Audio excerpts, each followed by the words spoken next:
May tuldok at saka may tuldok at saka may 6-1D. So dito ka mag-focus, huwag dito sa isa. Kasi pareha silang may gatla.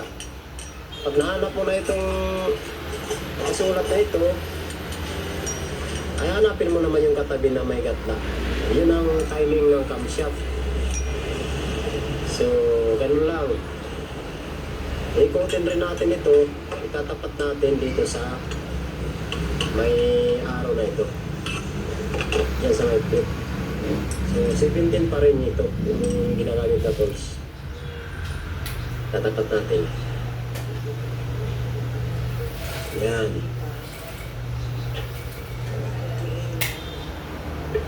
Yan. So, okay na. So, dahil okay na, dito, isa.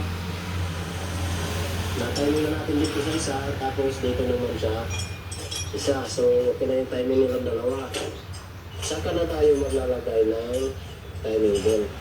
So, una, ganito. Kapit muna natin dyan sa may crankshaft yung timing bell. Tapos, ipupurma natin. Sino ba kay ipadako na ko ay kan ba? Ito. Good day for a date. Bad day for a date. Nakadandruff yan. Mag-new Head and Shoulders every day. So you're I-upload na ko unsa. dandruff free every day. Head and Shoulders.